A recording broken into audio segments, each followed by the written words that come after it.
intervention has also been sought from the Supreme Court in this matter. The Sandeshkhali matter has now reached the Supreme Court. A PIL, which is now seeking a transfer of trial outside the state of West Bengal, and it also seeks for a SC monitored probe by the CBI. Let's quickly go across to Sagarika for more details. What does this petition say as far as Sandeshkhali incident is concerned? We have petition here with us, Anita, and this petition has been filed by lawyer Alakh Alok Srivastava. And what does the petition say? Point number one.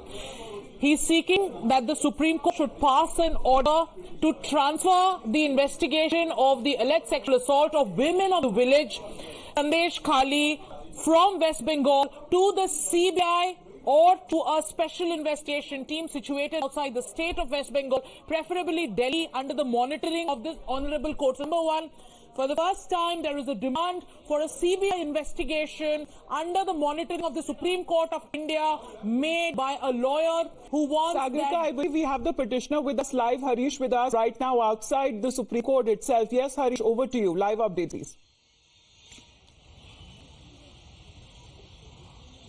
Yes, that's right, Amita. The Sandeshkhali horror issue has reached the Supreme Court in the form of PIL. I have with me the petitioner and advocate Alakh Alok Srivastava, who has filed this particular PIL. The main prayer being that the trial investigation of this particular shocking case be shifted outside the state of West Bengal, and also a Supreme Court monitored SIT or CBI probe. Alakh Alok Srivastava joining me. Mr. Srivastava, what exactly are your prayers and on what basis to file this PIL? This incident is deeply disturbing. We came to know that these ladies were not even having guts to come out and speak up to the media and express their plight. Only when this ED attack incident took place on 5th of January, concerned person Sheikh Shahjahan fled away from that particular place. These ladies gathered courage and they came out and they first time said in media and in public that for years together they were picked up from their homes, they were raped, even in the party office of the ruling party of West Bengal. This is deeply saddening and disturbing, and that is why I thought to take up their plight. Any evidence you have attached with your PIL? I have attached certain documents which are passed, certain orders which are passed by Honorable High Court of Calcutta, in which the prima facie allegations have been noted down. I have also attached one official Twitter tweet done by NCW, where NCW says that when they tried to inquire into the allegations, they came to know that police people are filing complaint against the victims. The entire purpose of filing this PIL is also to secure and preserve the evidences which are there. No evidence should be destroyed, and there should be an independent probe. All the culprits of this case must be given harshest possible punishment. So what exactly are your prayers? See, first and foremost, my prayer is that the entire investigation and trial of case should be done by independent agency, not by West Bengal police, and it should be done outside West Bengal. Yesterday only you have seen that in West Bengal post-poll violence case, Honorable Supreme Court stayed all the proceedings because CBI said to the Honorable Supreme Court yesterday that we are not able to get the trial conducted in a free and fair manner because the witnesses and concerned lawyers are being criticized. So we have the example in front of us. We have the example when ED officials went to raid that concerned person and they were beaten brutally. FIRs were filed against them, which were later on stayed by Honorable Calcutta High Court. So we have apprehension, serious, reasonable apprehension that the investigation must be done by independent agency outside West Bengal. That was first.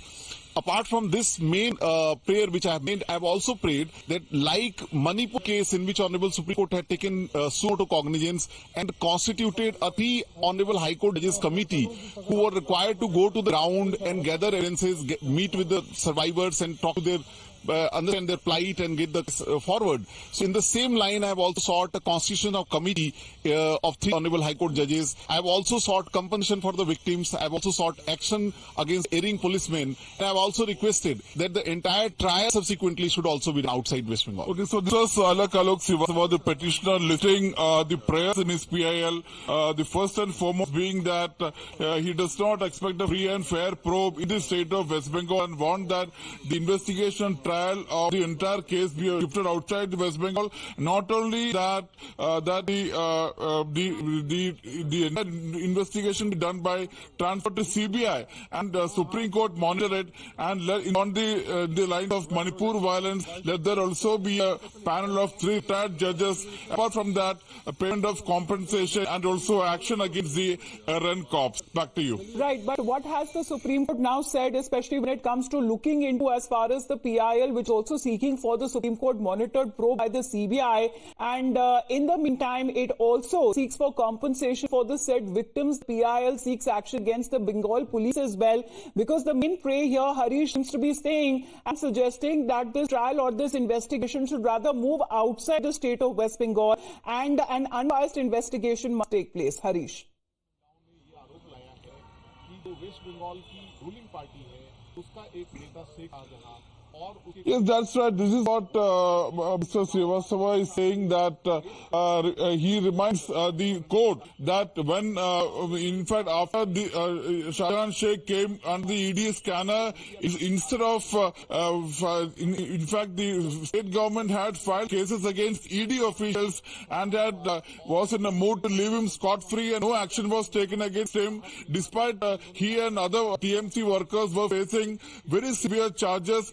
This is the precise ground why the petitioner has said that the victims cannot expect to get a free and fair probe in the state of West Bengal. And that is why the trial of this case has to be transferred outside the state, and also the state government cannot probe, the state government and state police cannot be entrusted with the probe, as they are already showing signs of that so they are biased. Said that they will look into the matter, they will deal with the matter. However, this is now coming across as a fresh plea, a prayer that has been taken to the Supreme Court to look into the Sandeshkhali horror. Let's also talk about as far as the SC panel is concerned. The members are now said to be, as far as at the President House, a scheduled cast panel if we talk about, and the members who are now at the Rashtrapati Bhavan, they also now want to apprise on the ongoing situation there in Sandeshkhali. Let me straight away go across to Pragya. Pragya, can you tell us more about this development that is taking place?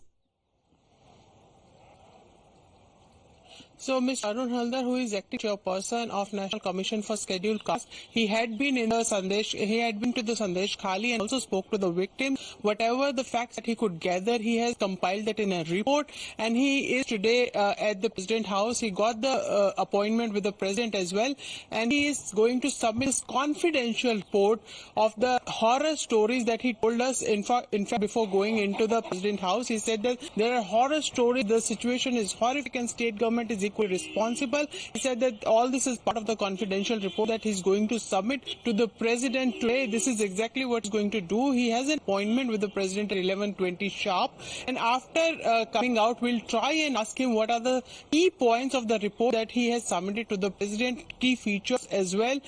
But we also ask him about Mamata Banerjee, the Chief Minister of West Bengal's allegation that RSS and BJP are inciting the people, and they are also instrumental in the situation that was there. He said that he condemned that statement, and he had gone to the area himself, and he has spoken to the victims himself, and what he saw and what he heard is truly a horrific state of affairs in the state, and state is actually acting very in a indifferent manner. There should have been an action before, and there should be no